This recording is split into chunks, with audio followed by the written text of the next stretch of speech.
Okay, welcome to the last topic of the ENS 185 on engineering data analysis. So, this will be the last discussion for this course, and this will be the module 7, the design of experiment and analysis of variance. So, definitely, we're going to discuss about the overview of the design of experiments, some of the DOE methods, and the calculating the effects, and lastly, the analysis of variance. So most importantly, design of experiments are the blueprint or the map of all the experiments, of all the formulations that you're gonna be we will be using in our thesis or in our research. So for example, if you want to formulate or you want to develop a product, um, and then you want to know the effects of different variables that is concerned, then we have to do the design of experiments. So for example, magka-create ka ng product and then you have different formulations. The effect of the ingredient A will be different to the effect of the ingredient B and the ingredient C. So marami kang ingredients doon. So what you're gonna do is to find the effect of each of the ingredients to the final formulations natin. Or kung sa process naman tayo, if we have operating parameters, we have to determine the effect of the temperature, the pressure, the ratio of the ingredients, and so on and so forth. Okay, so just a little bit of recap of the design of experiments. This is how it goes. First of all, if you just want to conduct a probabilistic analysis, then we can just use the Monte Carlo simulation. So it's a rigorous estimates for mean, variance, probability of failure, probability of success. So when we say rigorous, ibig sabihin we're trying to get the almost precise and realistic way of the statistic of a certain population. Okay, so sometimes we just want to do some sampling to explore the design space. So instead of having a rigorous estimates of the mean, variance, and probability statistics, we just want to do some sampling. So from the very beginning, we say that when we do sampling, we have to estimate the statistic of a parameter of a population. So ibig sabihin, you have a population and then you get the parameter of that population by sampling, no? So given na meron kang mga data sa sampling mo, the design of experiments comes next. Doon na papasok si design of experiments mo na paano ka ba magsa-sampling in the first place? Paano ka kukuha ng mga samples mo? Ano yung mga samples na kukunin mo and some sort. Just wait. Uh, okay.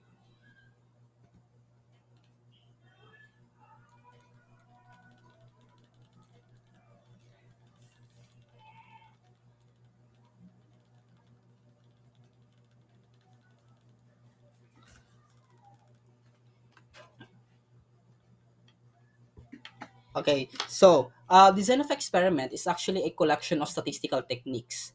No, so yung lahat na pag-aralan na statistical techniques, kino-consolidate sa design of experiment. So you have data and then you want to treat the data. Doon papasok si design of experiment.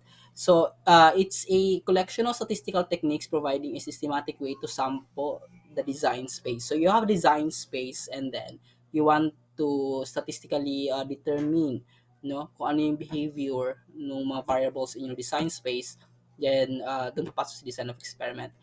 Similarly, design of experiment is the study where you want to know the effects of multiple inputs variables. So marami kang input na variables, one or more output parameters. So meron kang input variables and then you have the output parameters.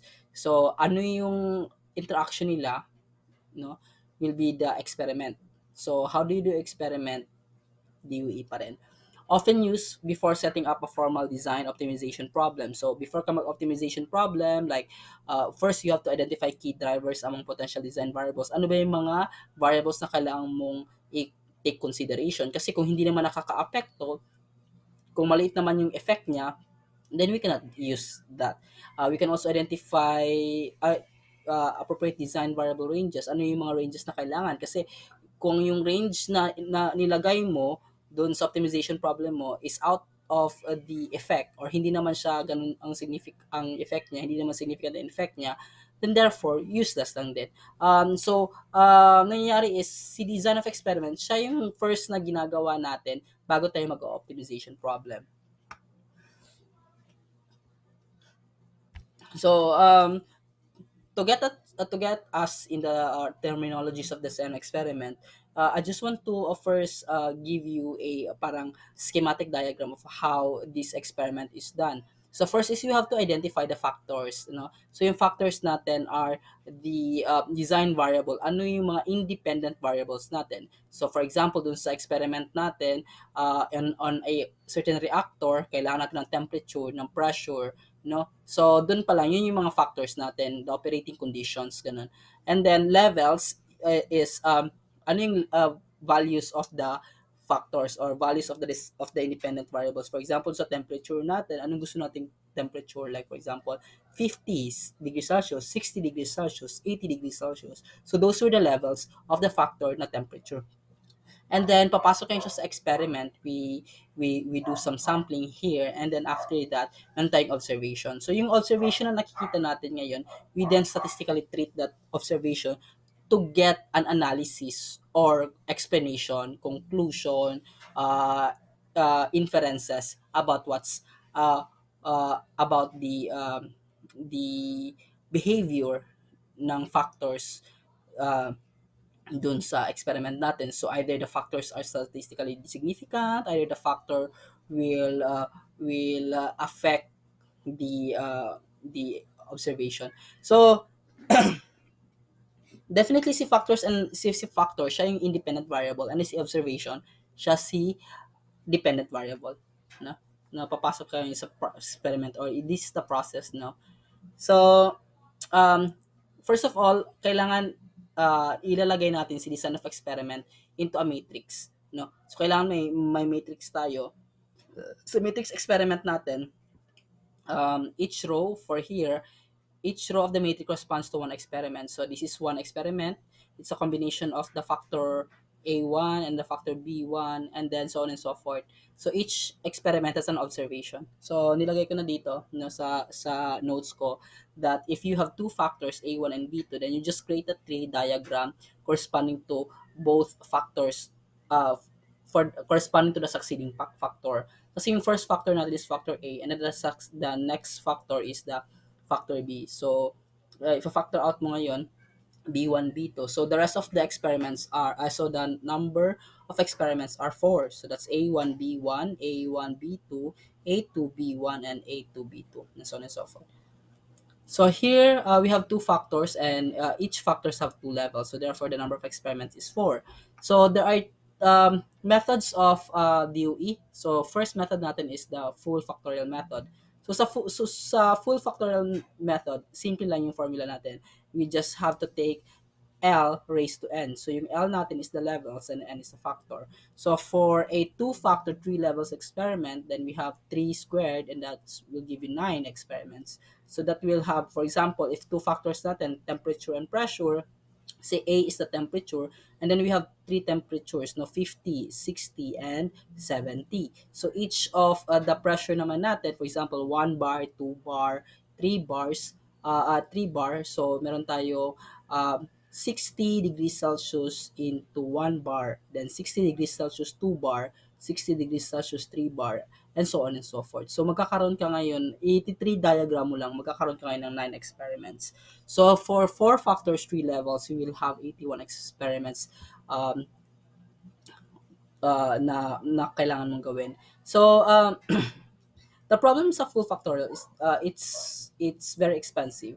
Though complete siya, nakukuha mo lahat ng pwede ng possible combinations ng mga factors mo, but then very expensive siya. Definitely kung aabot ka na ng 4 factors 3 levels, you have to do 81 experiments for that.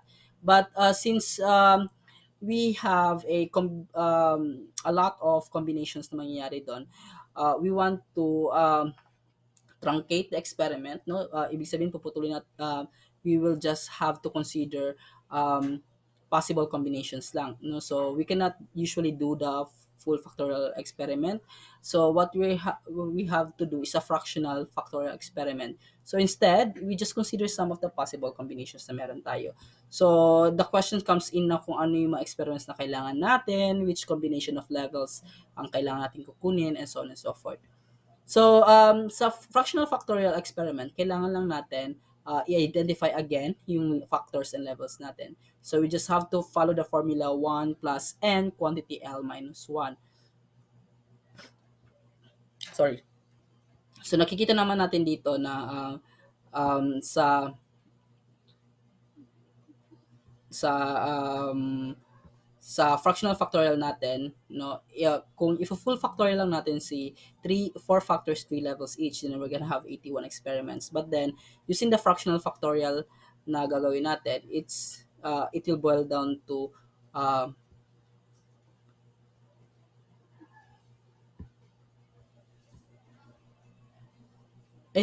no, the fractional factorial experiments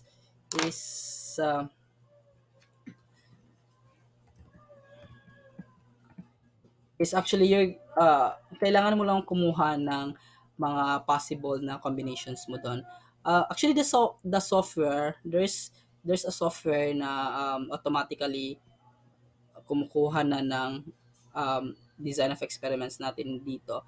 I'm gonna find a good um, reference here para doon sa um, study natin. Just wait. Okay. Resume ko.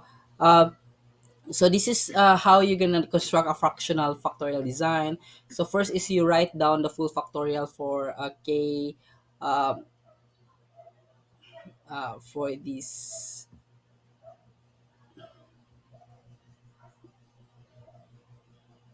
So first is you're gonna know you first try to determine the full factorial. So yung for full factorial natin is, for example, you have two levels, five factors. So you have 2 to the 5 design, which is consists of 32 rows. Wait, saan ba yung general formula nito?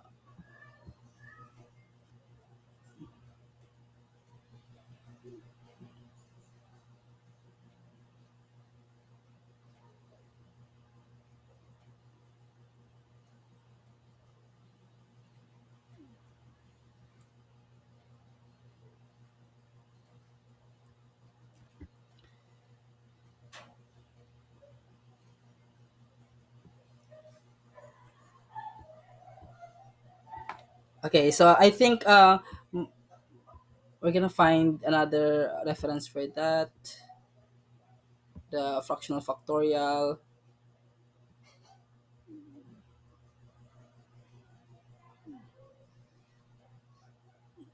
Okay, wala din.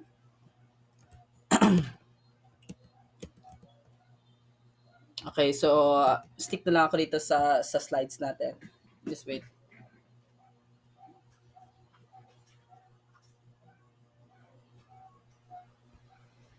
Okay, so sa fractional factorial natin,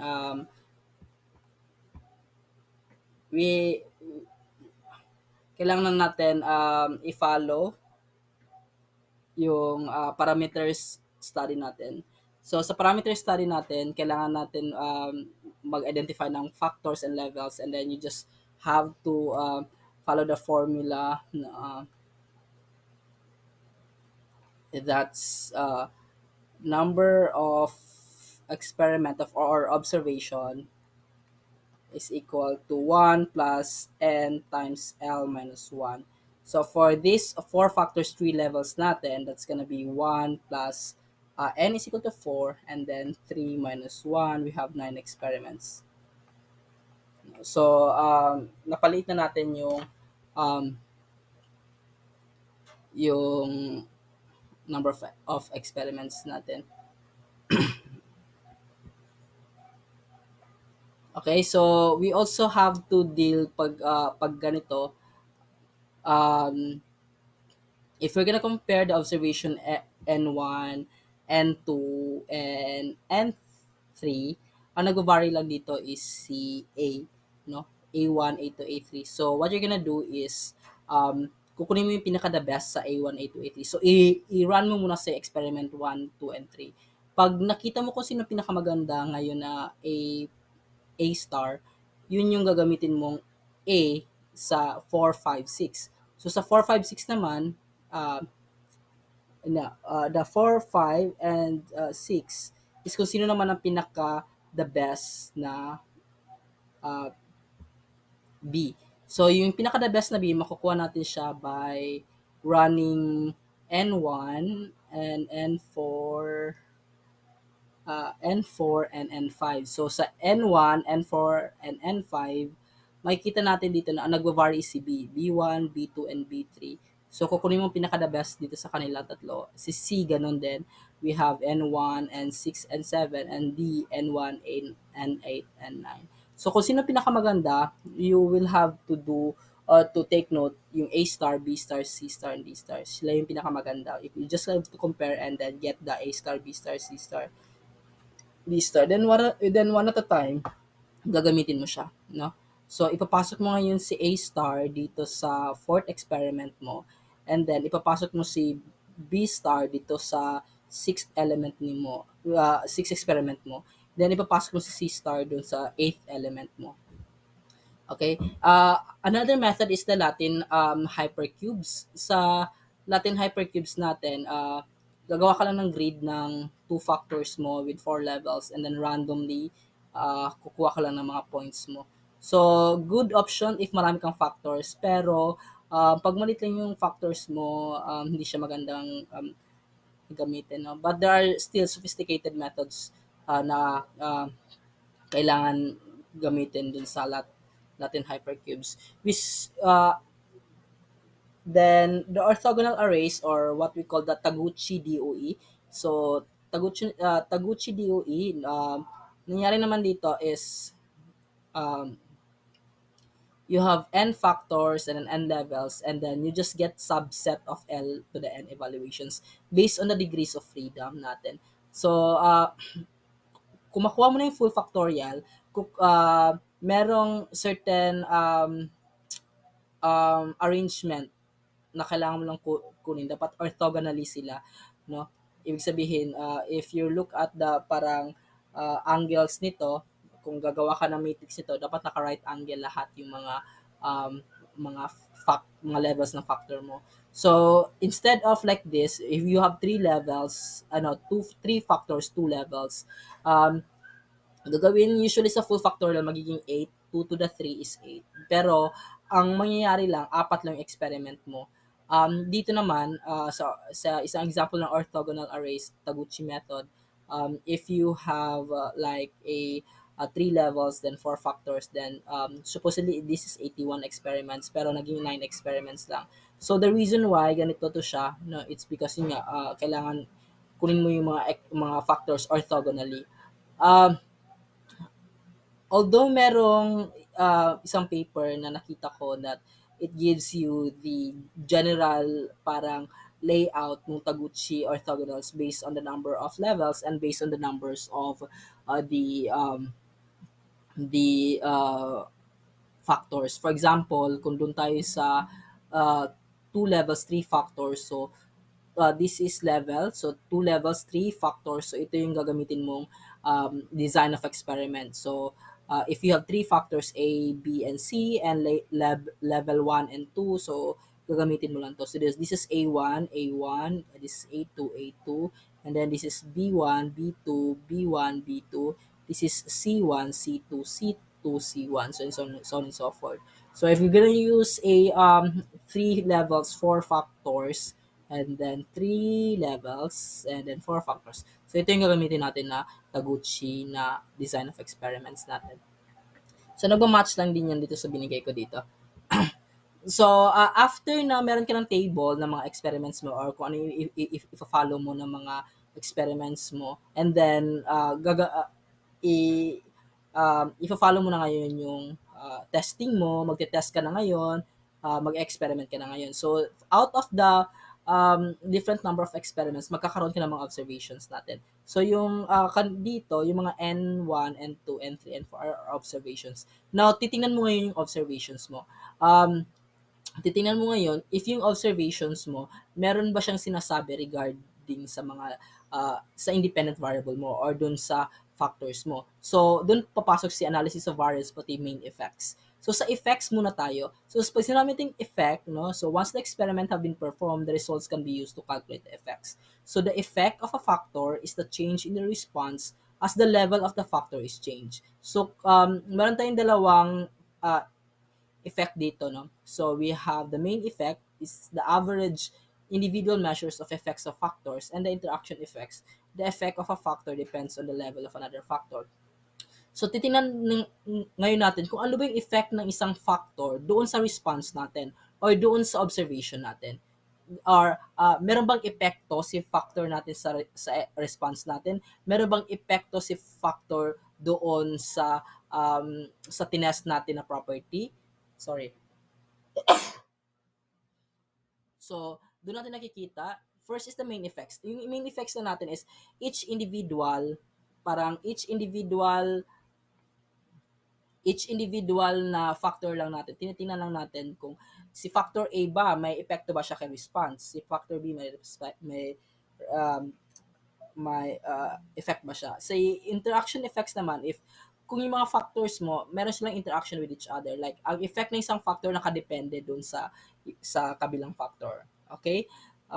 So, when we take this example, like, example, you have three factors here, no? Where example, bibili tayo ng aircraft or bibili tayo ng uh, ng ng ng yun nga aircraft nga, no? So three factors to be considered, no: seats, range, and manufacturer. So sa seats, pwedeng ito yung factor A, factor B, factor C. Sa factor A, we have A1, no, or the S1 na lang dito. S1 is 100 to 150, then S2 is 150 to 200. So mas marami si S2, no.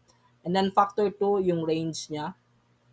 And then factor 3 is the manufacturer, either Boeing siya or Airbus. So ngayon, um, magkakaroon ngayon ng different price. Like for example, si S1, so combinations of the factors lang to, si S1, R1, M1. So si S1 coming from here na effect, na factor, S1, then R1 and Boeing. Kung combination na ito, ganito yung price niya, P1 and so on and so forth. And then, ang gagawin ngayon ni main effects is that we're trying to look at effect of one factor. So, ano ba yung effect, kung may epekto ba si seats, may epekto ba si manufacturer, dun sa price natin. Parang, kumbaga, nakadepende ba si price natin kay manufacturer? So, yun yung question natin doon. So, malalaman natin yan siya by calculating the main effects. First is you're gonna calculate the overall mean response. So, yung effects kasi is puro average lang. So, first, lahat ng response mo dito, i-average mo yan. So, that's P1 to P8 divided by 8, makukuha mo yan. And then next is you're gonna get uh, the average overall experiments when M is M1. So, lahat ng M1 dito kukunin mo. And then, example ito, sa experiment number 1 may M1 siya. Sa experiment number 3 may M1. Experiment number 5 may M1. Experiment number 7 may M1. Kukunin mo lahat yan. Lahat ng mga observations and then i-divide formula lang. So, yun si M of the M1. You know, M sub M1.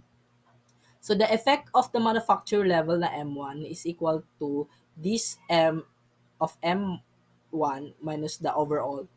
Then ang effect naman ni M2 is yung M of M2 minus M. So, paano natin kukunin si M of M1? Pinakita ko na P1, P3, P5, P7 kasi sila lahat yung may mga M1. And then yung mga may M2 naman, we have experiment 2, 4, 6, 8, no? And then the main effects, pinaka-importante is yung main effects. Pag nakuha mo na to, ito yung si M1 and M2, ang main effects is you just have to deduct or subtract lang si M2 minus M1. So, main effect of factor is defined as the difference between two levels. So the main effect should be interpreted individually only if the variable does not appear to interact with other variables. So nagkakaroon lang ka lang ng main effects or nire-report lang sa main effects if the other variables do not interact.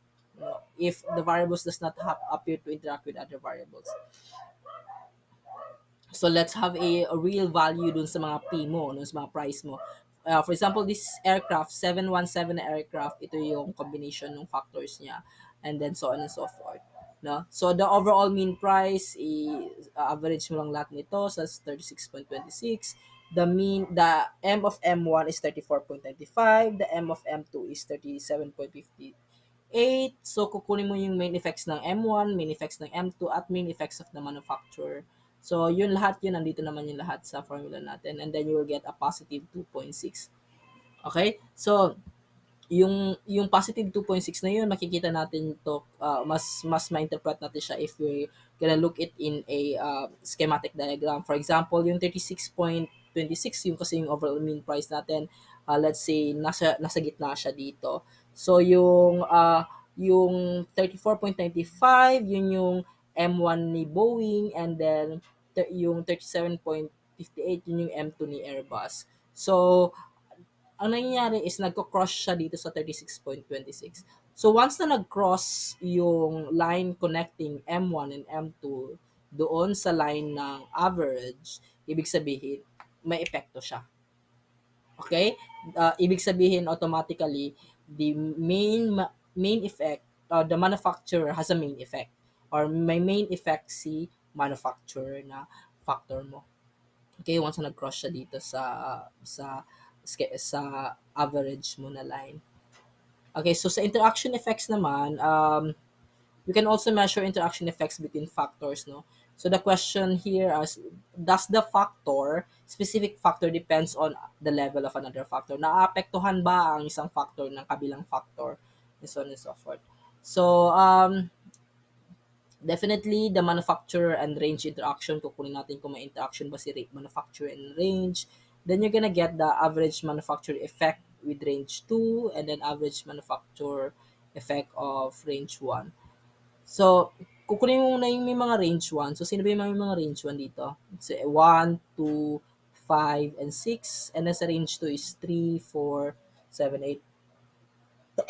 Sorry. And then, to get the average manufacturing effect with range 1, so sino yung may mga range 1 dito? Ito. And then, since nagdi-differ yung M1, M2, ima-minus mo ngayon siya. No? So, since nagdi-differ yung manufacturer kay R1 na experiment 1 and 2, so ima-minus mo siya. And then, you get the average, and so on and so forth. Same dun sa ito. Kasi si 4 and 3 is pareha na R2 silang dalawa, pero nagkaiba sila ng manufacturer. So, ima-minus mo ngayon para makuha mo yung effect.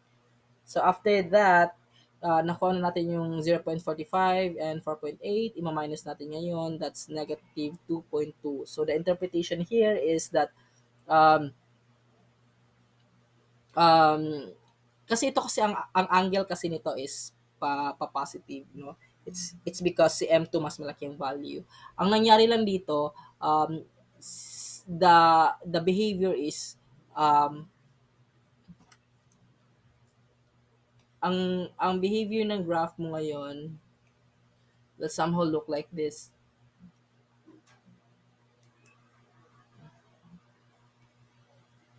So if that is the 36 point, ano to? 36.26.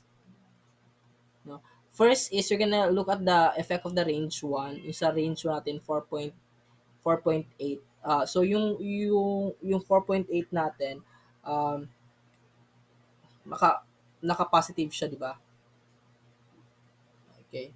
Average manufacturing effect of point. So this is like the M1 and this is the M2. And then yung range natin 4.8, that's positive, no? So probably this is the red, orange natin. So 4.8. So mga 4.8 yan. No, ibig sabihin ang taas niya is 4.8. Ano, it's positive. So positive pala. Sorry. So this is M1, which is the Boeing, and then this the Airbus. Uh, this is RB1 lang ha.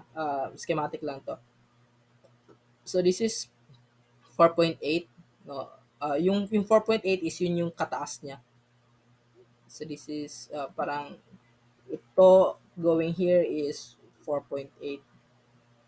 And then the other one is 0.45. No? So the other one is 0.45. So sobrang liit lang ng isa.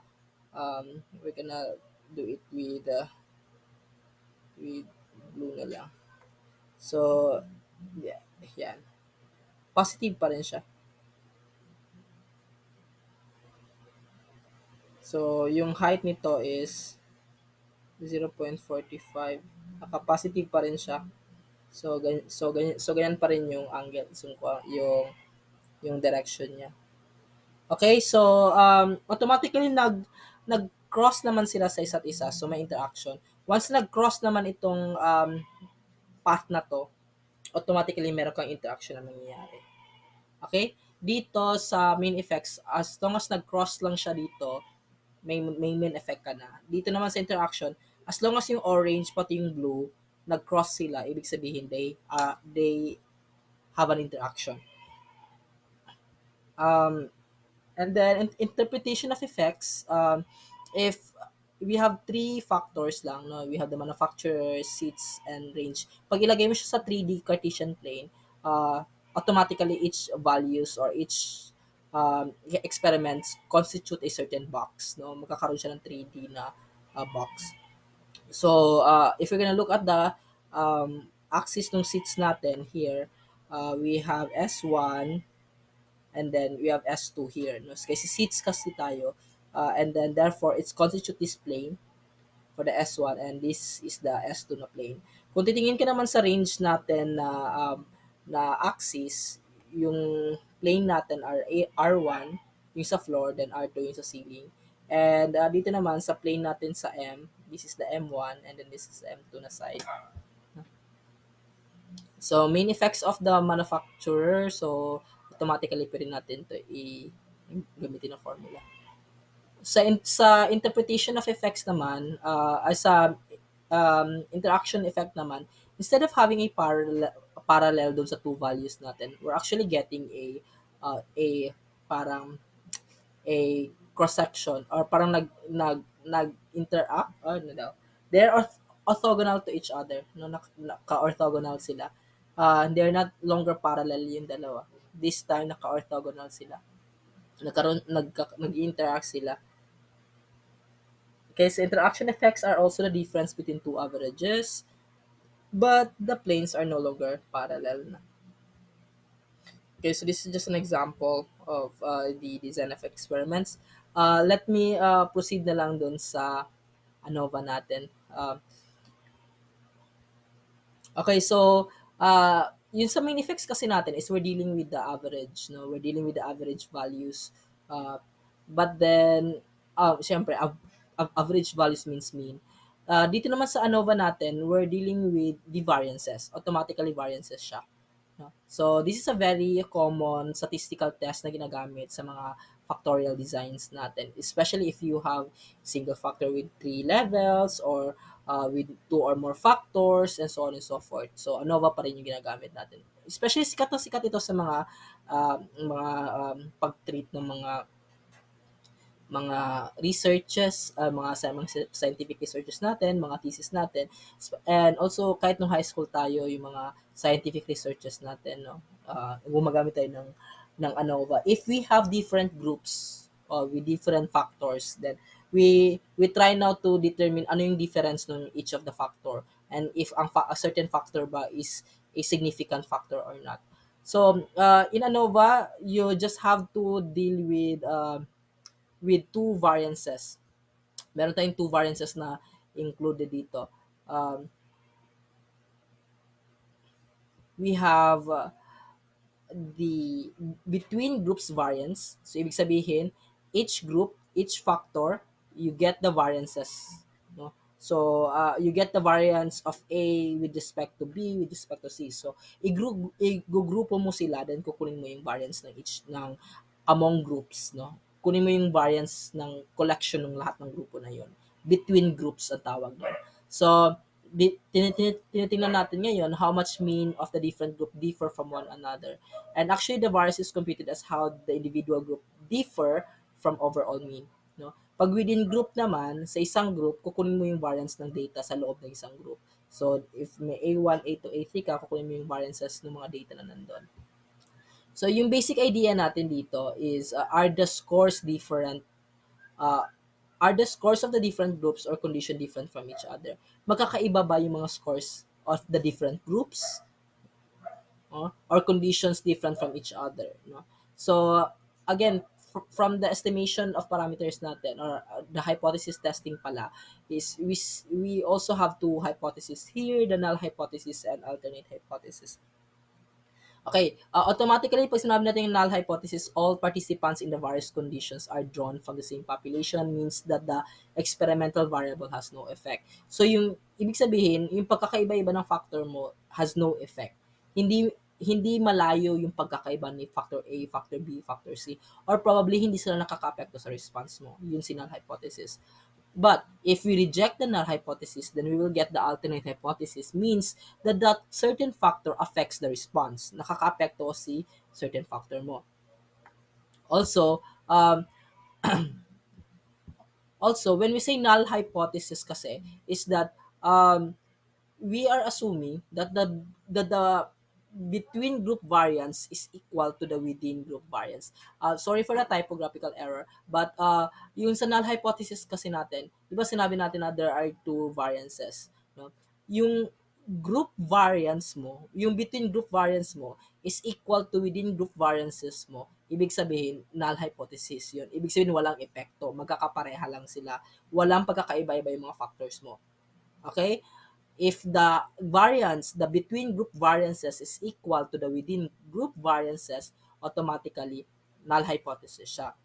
Otherwise, it's an alternate hypothesis. We say that to reject the null hypothesis, the means of the different group must vary from one another more than the score vary within the groups. So dapat uh, kailangan the between group variance, yung alternate hypothesis natin dito, or to reject the null hypothesis, kailangan yung between group variances must vary or another from must vary from one another or more than within group variances. So between group variances must be greater than within group variances. Then magkakaroon tayo ng alternate hypothesis, means that the certain um, factor affects the response. Ibig sabihin significant yung epekto ng isang factor.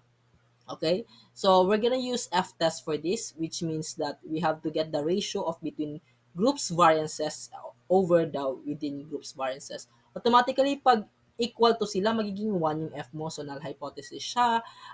If the between groups variances is greater than within group variances, greater than 1, therefore, alternate hypothesis yung kinukuha natin. Ibig sabihin, the factor is significant, or the factor has an effect to your response. Okay? Um, ito lang yung sinasabi natin that we have sources of variances, yung between groups variances, and ito, and variances within groups. So, for example, if you have a toy, and then this is the group 1, and then, or factor A, then factor B, then factor C, and then you have, sa factor A mo, um, meron kang values na 2, 2, 2. This factor B mo, we have 5, 5, 5, and factor C is 8, 8, 8. So, yung between groups is ano yung pag-variance ng G1, G2, and G3. No, ano yung variance ng mga grupo? Pag within groups, ano yung variances sa loob ng isang grupo?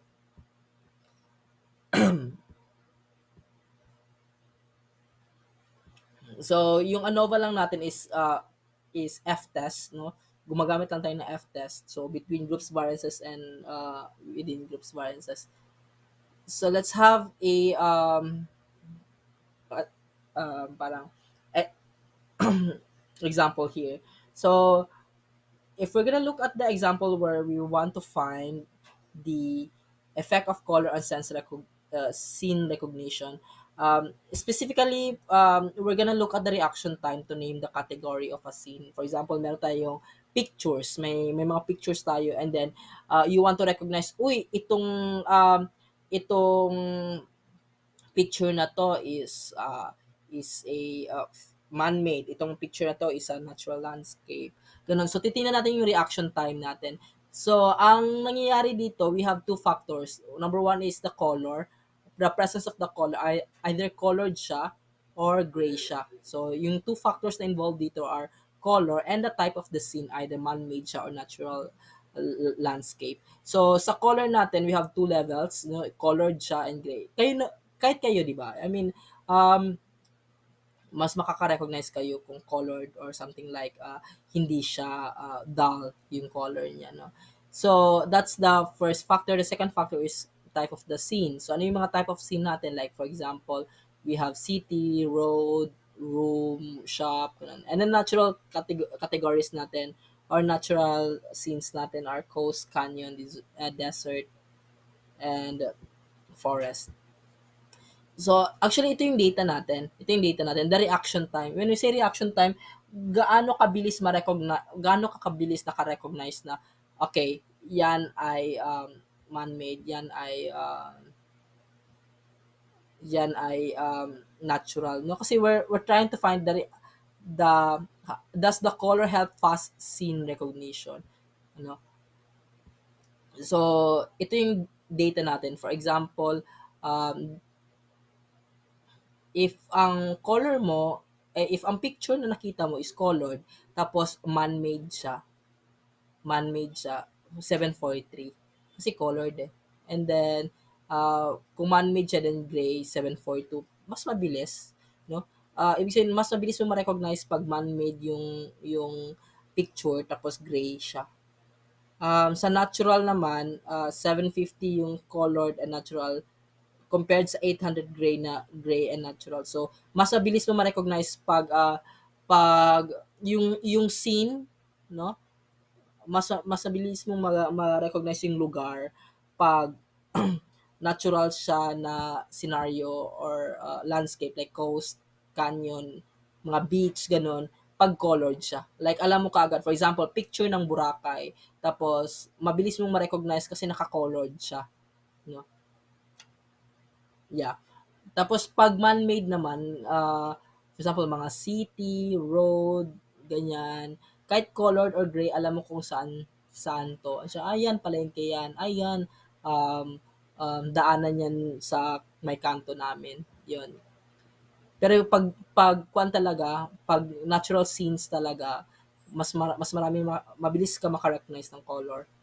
So, nangyari you have ang mean nito ng man-made and mean ng natural landscape. So, if i-minus mo to, kukunin mong ang difference nito, magkakaroon ka ngayon ng main effects of factor kasi we're trying to look at the factor of image type. So, kung mag-minus ka nito, you will get the main effect factor image type. Ito, kung kunin mo yung mean niya and then mag-minus ka, you will get the main effect factor of color. So, pag i-graph mo yung data mo, this is color, this is gray, and then man-made, and here is the natural. Makikita mo talaga na mas mabilis talaga i-recognize yung mga man-made, no? Kasi marami naman talagang, especially kung gray, tapos natural scene, halos hindi mo ma-recognize saan yung lugar na yan. So, there are three possible experiment design here, no? We have within group, no? Within group natin, ibig sabihin, uh, uh, each of the element doon, no? And then we have the between groups and then mix design. So sa within group kasi, ang nangyari sa within group is that each of the participants, sa case number 1 natin, for example, magkakandak ka na experiment tapos meron kang tatlong participants, tatlo, 10 participants, may 10 participants ka. Ang gagawin mo, may mga pictures ka na combination ng A and B, no? you have four, kasi may apat ka kasi dito na combination eh.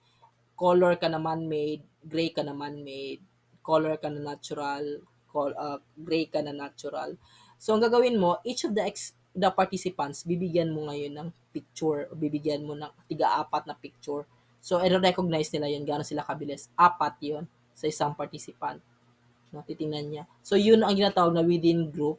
No, within group, nakikita mo. Kasi, bakit? Each participant may data siya ng app ng each of the elements sa isang group, no.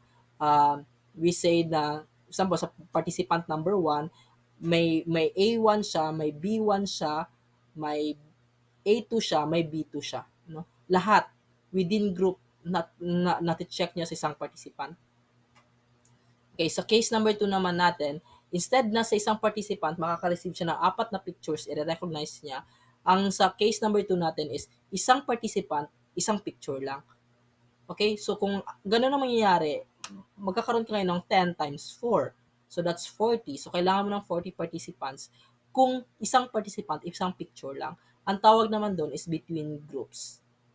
No? Between groups kasi pwede mong igrupo si lahat ng A1 or lahat ng uh, colored lang. Or, ay, ito, lahat ng natural lang.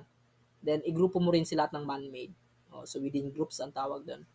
And then, case number 3 is a mix. No? It's a mix measures. So, ang mangyayari dito, dalawang photo. For example, si participant 1, meron siyang A1, B1, A1, B2. So, participant 1, kinuha niya both colored na man-made and natural. No, this is man-made and then this is natural. So si participant 1, dalawang picture ang nakuha niya. And then participant 2 and so on and so forth. So meron kang 20 participants sa case 3. So I just want to remind, no, si case 1 kasi is 10 participants lang, each participant receiving 4 pictures. Then sa case number 2, each participant will receive 1 picture. So between groups yun yung tawag doon. And sa case number 3, each participant will receive 2 pictures. No? So mix siya. So ito yung criteria natin.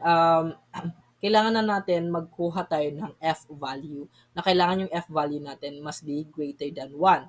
No? Pag yung F value natin is greater than 1, automatically we can say na may epekto siya. Okay? And then, yung P, yung level of significance natin must be P less than 0.05. No? You can still remember the P value natin sa last discussion. So, yung P natin must be less than 0.05. It means that we have a significant effect. So, lahat, for example, doon sa between groups, saan ba to? Between groups, case number 2. So, we're looking at the case number 2 muna. So, sa case number 2, between groups natin, we have 40 participants. And then, you have here, actually, pag in-input mo to sa software, ito yung lalabas sa software. Automatically, i-calculate niya lang sa sum of squares mo, the F value and the P value.